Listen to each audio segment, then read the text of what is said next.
Now on News 4 at 5.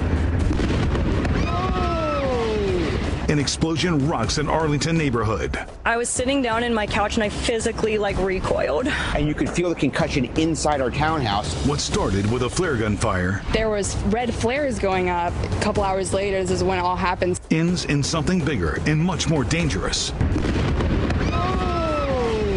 It felt like we got attacked. It was like something you would see in a movie. The shockwaves from this frightening incident still reverberating today. Makes you feel unsafe. I don't have words to describe it. Now police trying to piece together how and why this happened. Team coverage from the scene starts right now. We are learning new information about that house explosion that rocked that local neighborhood with a very powerful blast. Thanks for joining us on News 4 at 5. I'm Sean Yancey. I'm Leon Harris. Looks like something that should be in a movie, doesn't it? Oh, it did, yes. Well, police are now saying the suspect who was inside that home is presumed dead. This all happened at a home in Arlington on North Burlington Street. The scene is about a half-mile west of the Ballston Metro Station, north of Wilson Boulevard. Now, it started yesterday around 4:45. Arlington police received reports of a man firing a flare gun from a house. They say he fired the flare gun 30 to 40 times. And after an hours-long standoff, officers tried to execute a search warrant shortly before 8:30 p.m. The suspect allegedly fired multiple gunshot rounds. Police say that they had a search warrant and then tried to make contact with the suspect by phone and with loudspeakers, but he remained inside without responding. And then, minutes later, the explosion. The blast suddenly erupted and blows away the entire front porch. The roof flies up into the air, debris and sparks raining down as flames grow, and cars' alarms blare. Hours after that explosion, you could still see smoke filling the air there, even into the afternoon today. Yeah. Arlington police gave an update just a few hours ago, and they officially identified James Yo as the suspect and said he is now presumed dead. News 4's Drew Wilder joins us live from the scene with this still developing story. Drew? We've got much more ahead right here on News 4 at 6, including some breaking news just coming into News 4. The FBI reportedly has a new home for its national headquarters. Our Tracy Wilkins will join us live with those breaking developments. And the deadly drug flooding our communities and impacting families. The News 4 I team takes us inside the fight against fentanyl and why it is so hard to contain and get off our streets. We've got much more, including a historic settlement for the district. D.C. reached a $57 million settlement with a power company over waste. What it's accused of doing and how it says it will make amends. Concerns about violence and discipline in a Northern Virginia school. Hear one mom's story, plus how the problem is being addressed tonight. And a viral video shows a dirt bike rider jumping on the window of a woman's car there, pointing a gun at her and attacking her. The surprising thing she does right after the break. Right now at 6 o'clock, you are not alone. That's the message from President Biden today after a brief but important wartime visit to Israel. His new plan to provide humanitarian aid and the new information we're learning about that deadly hospital blast in Gaza, including who may be behind it. As the president finishes up his visit overseas, a large group of protesters made their voices heard from inside the Capitol here.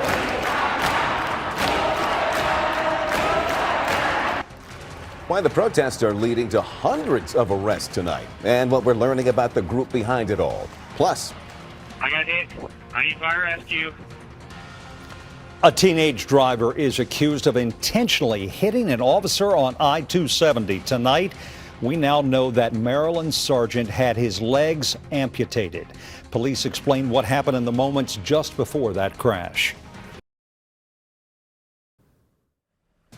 Right now at 5, a Northern Virginia man is accused of attacking a youth soccer coach at a scrimmage over the weekend. Turning to talk to the father, the next thing I know, I was on the ground. And then I heard like a ding noise, and I realized I was getting hit in the head with a water bottle.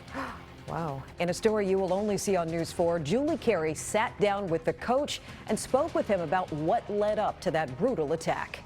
a chaotic scene in Old Town Alexandria, how an ATV meetup may have played a role in a recent shooting, and why police say this is an ongoing issue.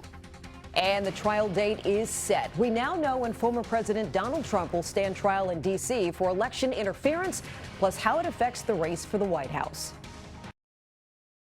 The final hour of voting on this election day. Polls close 7 o'clock. As the clock ticks down, News 4 is at the polls talking with voters about the issues that matter to them. I'm a pro-life Republican, so that kind of motivates me to vote in all the elections. Also, just the state of our country and the economy right now. Abortion rights don't take away the right of another person to choose. I don't like those data centers. I'm a teacher, so I would like to not have as much violence and gun violence. It's bothersome that we seem to be taking steps backwards.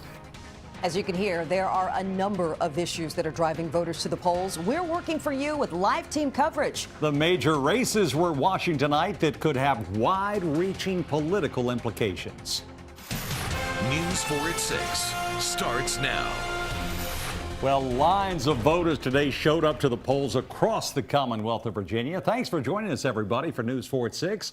I'm Jim Adley. I'm Sean Yancey. Virginia is one of a handful of states with legislative elections this year, and tonight's results could offer some insight into what may come in the 2024 presidential cycle. Virginia voters will also determine who controls both houses of the General Assembly in Richmond. The state Senate currently held by Democrats by a 22-18 margin. In the House of Delegates, the slim majority goes to Republicans, 52-48. All 140 seats are on the line tonight, and any shift in power could determine Virginia's stance on abortion and other big issues. We have team coverage tonight. Our Julie Carey and Drew Wilder are in Northern Virginia covering some of the most closely watched and most contentious races, and Alice Barr is in Miami ahead of tomorrow's GOP debate with some of the other big national races. We want to begin right now with Northern Virginia Bureau Chief Julie Carey at Selden's Landing Elementary School near Leesburg tonight. Julie? News 4 at 6 begins with breaking news. That breaking news, another wow moment in politics. Thanks for joining us for News 4 at 6. I'm Un Yang. I'm Jim Adley. We begin tonight, folks, on Capitol Hill with a Republican revolt and the fate of now ousted House Speaker Kevin McCarthy. Just about an hour ago, he made his way through the Capitol building after being removed as Speaker after only 9 months on the job. He did not stop to answer reporters' questions. Hard-right members of his own party launched the bid to replace him. McCarthy's close ally, Congressman Patrick Henry, is now the temporary House Speaker and made the transition official with a furious gavel swing. Accordingly, pursuant to Clause 12A of Rule 1, the chair declares the House in recess subject to the call of the chair. Some critics say McCarthy was the architect of his own demise, given the concessions he made to capture the Speaker's gavel in the first place. You may recall it took 15 rounds of voting for him to become Speaker. But the vote to oust McCarthy comes amid upheaval across the political spectrum. Former President Trump spent a second straight day in court up in New York for a trial that threatens his hold on his real estate empire. And President Biden's son was in court today to plead not guilty to gun charges. NBC's Alice Barr starts us off tonight with that McCarthy bombshell. Alice, so what happens next? Can McCarthy fight this outcome? And Jim, what's next is deciding who is the next Speaker of the House. There'll have to be a vote to determine that. And certainly former Speaker McCarthy could run again, though with this opposition clearly lined up against him, it's hard to see what his path to victory would be. What is clear is that fresh off the government shutdown showdown, this fight over the Speaker's gavel has now plunged the House into turmoil once again. A Republican rebellion coming to a head today in the U.S. House of Representatives. The office of Speaker of the House of the United States House of Representatives is hereby declared vacant. A fraction of the far right ousting Kevin McCarthy from the Speaker's job after Florida Republican Matt Gaetz called for a vote. Chaos is Speaker McCarthy. Chaos is somebody who we cannot trust with their word. After months of threats, the hardliner moved to topple his own party's leader, accusing McCarthy of breaking promises to Republicans by working with Democrats to stave off a government shutdown and making a secret side deal on Ukraine funding. A defiant McCarthy denies that. At the end of the day, if you throw a speaker out that has 99% of their conference, that kept government open and paid the troops, I think we're in a really bad place for how we're going to run Congress. Before the vote, there was much speculation over who would be in McCarthy's corner. 95% of the Republican conference supports Kevin McCarthy. But with a razor-thin House majority, a handful of hard-right Republicans are all it takes to oust the Speaker. And after a 2-hour closed-door meeting, House Democratic leadership signaled they would not step in to save his job. In the chaos, in the dysfunction, in the extremism, we are ready, willing, and able to work together with our Republican colleagues, but it is on them to join us to move the Congress and the country forward. Political drama on Capitol Hill while House leadership and the people's business hangs in the balance. Nay. Once again, Representative Patrick McHenry is now the temporary Speaker of the House, which means we're not at a complete standstill. It is possible to kind of function in somewhat of a limited way right now. It's not clear how soon this vote will be to elect the long-term Speaker because there is no one clamoring for the job and no one that House Republicans are going to clearly coalesce behind. NBC News has some reporting that over in the Senate, Virginia Democratic Senator Tim Kaine just walked up to South Carolina Republican Senator Lindsey Graham and said, hey, you know you don't have to be a member of the House to be elected Speaker. And Lindsey Graham said, yeah, but you have to be sane. And I'm sane enough to say no. So who wants the job? That's the question. That's a big question. Yep. All right, Yeah. that puts it in perspective there. Alice Barr, thanks so much, live on Capitol Hill. Now a developing story. A congressman becomes the latest victim of D.C.'s carjacking crisis. Yeah, Texas Congressman Henry Cuellar says 3 young men with guns carjacked him in Navy Yard last night. No one was injured and his car was recovered, but the theft is shining another light on the surge in carjackings and other violent crimes. We have live team coverage tonight. News 4's I-Team's Ted Oberg has a closer look at recent carjacking numbers, but we begin with Paul Wagner and a new account from Congressman Cuellar. Paul? Well, Jim and all, this is where it happened, right here in the heart of the Navy Yard. Busy M Street, just 2 blocks that way, and you can see the Capitol Dome over my right shoulder. It was around 9:30 last night. The congressman says he was parking his Toyota right out here in the 100 block of K Street, southeast, when he says 3 men just came out of nowhere and demanded the keys to his car. I do have a black belt, but I recognize when you got three guns. I looked at one with a gun, another with a gun, a third one behind me. So they said they wanted my car. I said, sure, you got to keep calm under those situations. And then they took off. A law enforcement source familiar with the investigation tells News 4 a member of a protection detail for a House member was nearby and witnessed the congressman running as the 3 got into the car and called for help. Congressman Cuellar was not hurt, and during a brief interview with reporters this morning, thanked law enforcement for the quick response, but lamented the loss of his dinner. What really got me upset was they took my sushi, but anyway, that's something else. Police were able to track the congressman's phone, which was tossed out of the car and found on 14th Street at Good Hope Road Southeast. Soon after, police recovered his car on Douglas Road Southeast. I'm good. I like I said, you got to keep calm under those situations, and you analyze the situation quickly. You look around, one gun, second gun, maybe a third one behind me. You got to stay calm. They wanted the car, sure. In recent weeks, the House administration gave members of Congress and their staffers a briefing on how to stay safe in the city. The briefing came on the heels of 2 highly publicized attacks on a member of Congress and a Senate staffer. Representative Angie Craig was assaulted inside an elevator in the building where she lived back in February. And a staffer for Senator Rand Paul was brutally stabbed in March as he left a restaurant on H Street Northeast. Police made arrests in both attacks.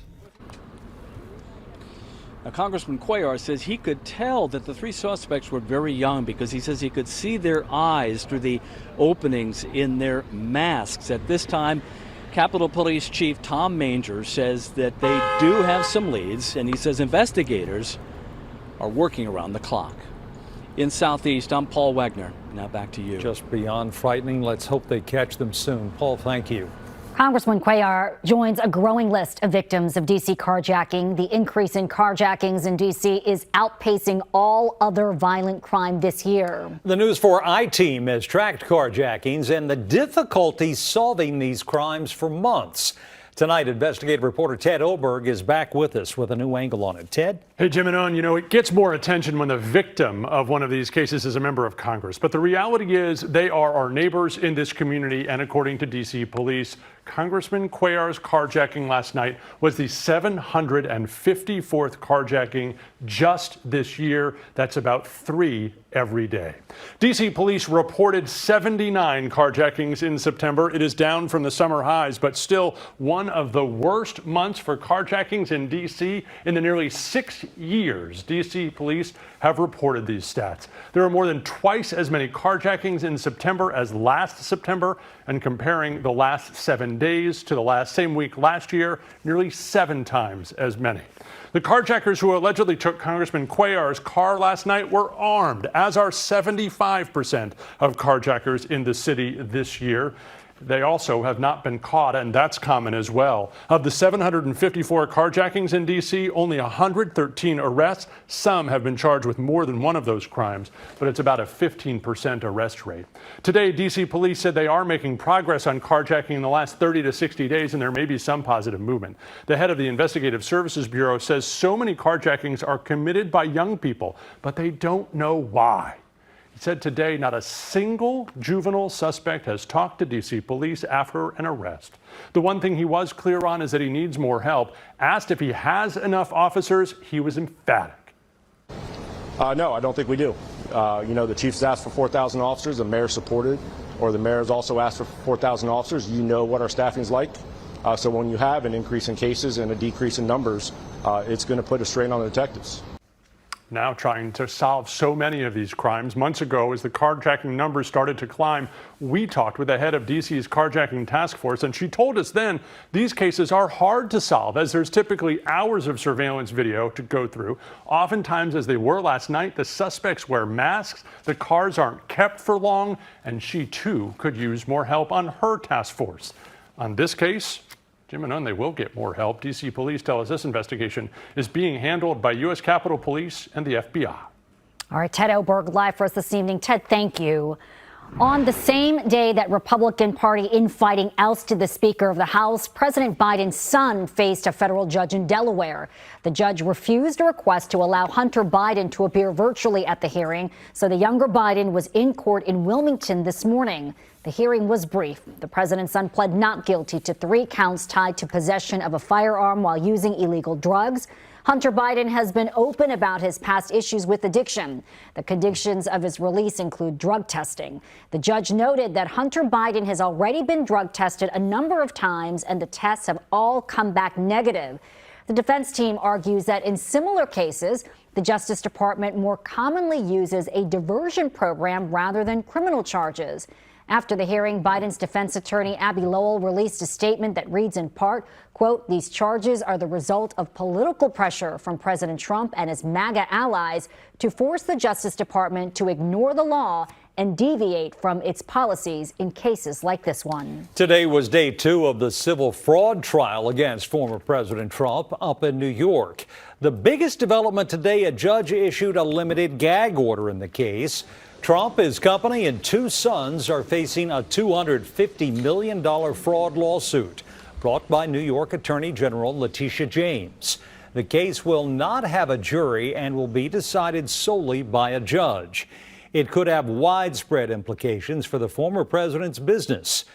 When asked by reporters this morning, Trump said he would testify and commented on the case. This case is a scam. There can't be fraud when you've told institutions to do their own work. This case is a fraud and it's a scam. Out of his playbook, Mr. Trump is on both the Attorney General's and his own team's witness lists. Now On News 4 at 6, the Supreme Court ruling on race that will define a generation.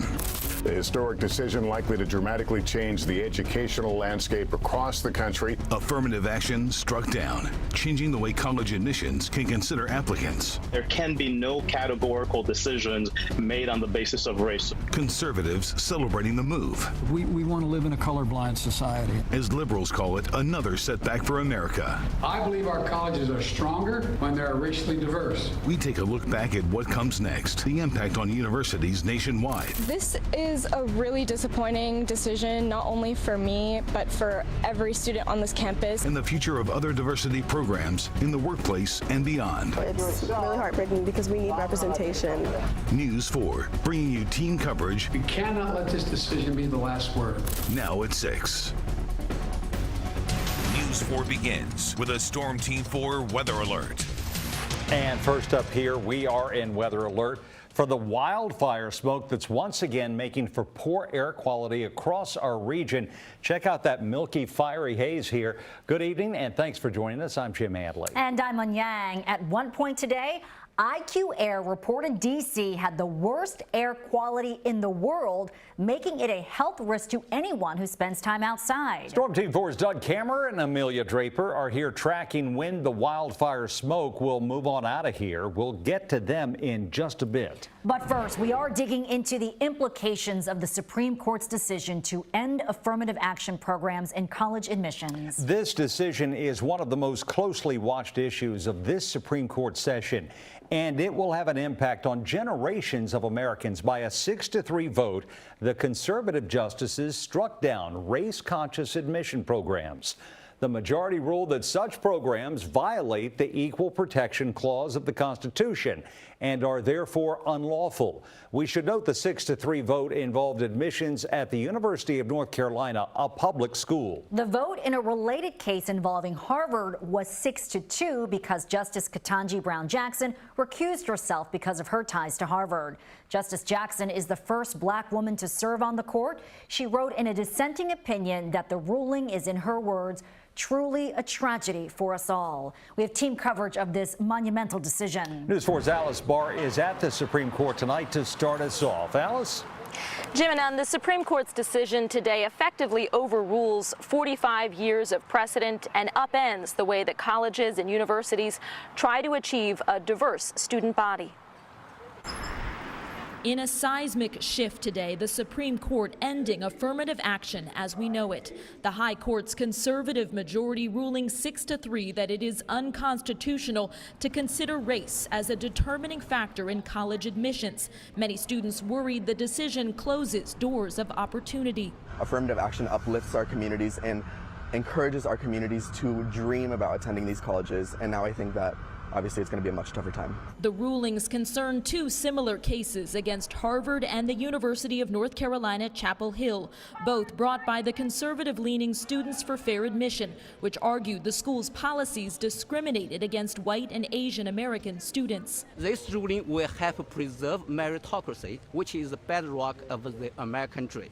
Writing for the majority, Chief Justice John Roberts said affirmative action programs violate the Constitution's Equal Protection Clause and, quote, unavoidably employ race in a negative manner, involve racial stereotyping, and lack meaningful endpoints. In her dissent, Justice Ketanji Brown Jackson listed the legal and institutional roadblocks generations of people of color in America have had to overcome, from slavery to redlining and Jim Crow, writing that, quote, deeming race irrelevant in law does not make it so in life. We cannot let this decision be the last word. President Biden urging colleges and universities to remain committed to diversity under a new standard. Where colleges take into account the adversity a student has overcome when selecting among qualified applicants. The court did leave the door open for universities to consider things like students' essays discussing the impact of race on their lives, quote, so long as that discussion is concretely tied to a quality of character or unique ability. Responding to a question about the court's legitimacy, President Biden said that this is not a normal court, and he noted that he was directing the Department of Education to analyze what practices could be used to try to add to campus diversity and what should potentially be eliminated, like legacy admissions that he argues only expands privilege. Back to Jim and Ann. All right, Alice Barr live for us tonight. Alice, thanks so much.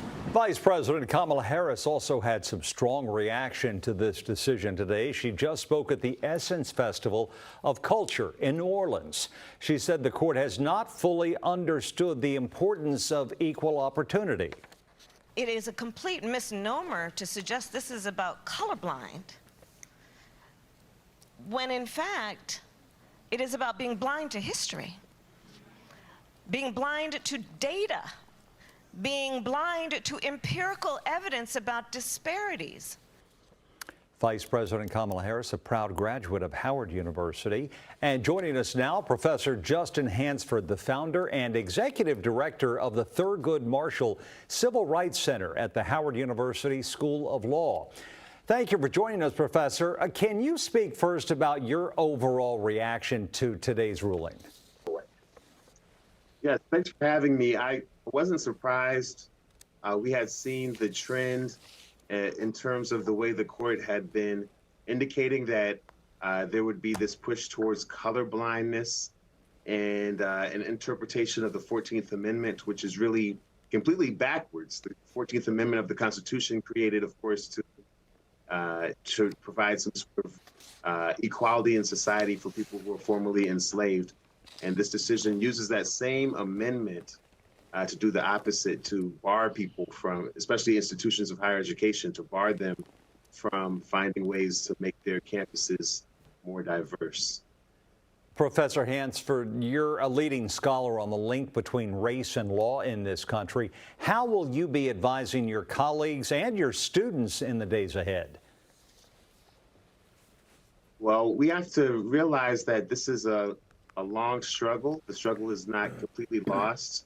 We know that there are already efforts underway to find other methods for including people from all walks of life in our higher institutions of higher education. For example, we've seen efforts to move away from using standardized testing like LSATs and SAT scores as often as they have been used in the past. And there are other methods that are going to be used to try to continue to make sure that diversity is part of our American experience. And I think that's where we should focus our efforts. All right, Professor Justin Hansford, Executive Director of the Thurgood Marshall Civil Rights Center at the Howard University School of Law. We thank you for sharing your perspectives with us. We appreciate it.